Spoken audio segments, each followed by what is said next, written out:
Social മീഡിയയിൽ ഈയിടെ വൈറലായ നമ്മുടെ ഒരു പ്രൊജക്റ്റ് ഉണ്ടായിരുന്നു എമാക്കിൻ്റെ ബ്രീത്തിങ് ബ്രിക്സ്. അതിൻ്റെ ഒരു ഡിസൈൻ പ്രോസസ്സിനെ കുറിച്ചാണ് നമുക്കിന്ന് ഡിസ്കസ് ചെയ്യാം. ബ്രീത്തിങ് ബ്രിക്സ് ഈ ഒരു കൺസെപ്റ്റ് എങ്ങനെ വന്നെന്ന് പറഞ്ഞു കഴിഞ്ഞാൽ, നമുക്ക് ഒരു ബഫർ അല്ലെങ്കിൽ എലിവേഷനിൽ ഉണ്ടാവേണ്ട നമുക്കൊരു ഫസാഡ്, അതിൻ്റെ ഒരു ക്രിയേഷൻ്റെ ഭാഗമായിട്ടാണ് നമ്മൾ ഈ ഒരു തോട്ടിലേക്ക് വന്നത്. ഇതിൻ്റെ മെയിനായിട്ട് നമുക്ക് ഒരു പ്രൈവറ്റ് ബാൽക്കണി വരുന്നൊരു ഏരിയാസ് ഉണ്ടായിരുന്നു. ആ പ്രൈവറ്റ് ബാൽക്കണിയിലേക്ക് നമുക്ക് സേഫ്റ്റി വേണം, അതേപോലെ തന്നെ അറ്റ് ദ സെയിം ടൈം നമുക്ക് നാച്ചുറൽ ലൈറ്റ് ആൻഡ് വെന്റിലേഷൻ വരണം, അതേപോലെ തന്നെ ആ ഒരു വീടിൻ്റെ എലിവേഷനിൽ വരുന്നതുകൊണ്ട് അതിൻ്റെ ഒരു ആംബിയൻസും കീപ്പ് ചെയ്യണം. ഈ 3 ഘടകങ്ങളായിരുന്നു നമ്മുടെ ഡിസൈൻ ചാലഞ്ച് ഉണ്ടായിരുന്നത്.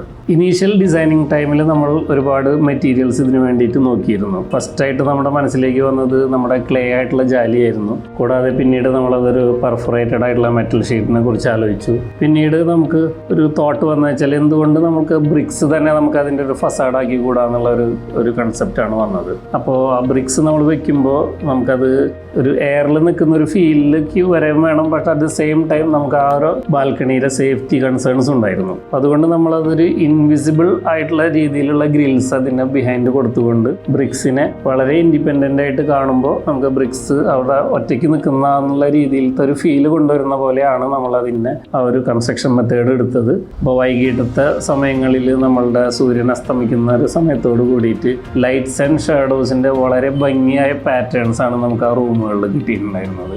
ഓണർ ഭയങ്കര ഹാപ്പിയാണ്. നമുക്ക് ഡിഫറെൻ്റ് ആയിട്ട് ചെയ്യാൻ പറ്റിയതിൽ നമ്മളുടെ ഒരു ടീമും വളരെയധികം സന്തോഷവാന്മാരാണ്. ബ്രീത്തിങ് ബ്രിക്സ് നമ്മൾ സോഷ്യൽ മീഡിയയിൽ നമുക്ക് ഒരുപാട് കമൻസുകൾ വന്നിരുന്നു ഇതിൻ്റെ സേഫ്റ്റീനെ കുറിച്ചും മറ്റു കാര്യങ്ങളെക്കുറിച്ചൊക്കെ. ശരിക്കും പറഞ്ഞു കഴിഞ്ഞാൽ നമ്മളുടെ ആ ഒരു സേഫ്റ്റി കൺസേൺ കണ്ടുകൊണ്ടാണ് നമ്മളൊരു ഇൻവിസിബിൾ ഗ്രില്ല് എന്നുള്ള രീതിയിൽ ബാക്ക് സൈഡിൽ കൊടുത്തിട്ടുണ്ട്.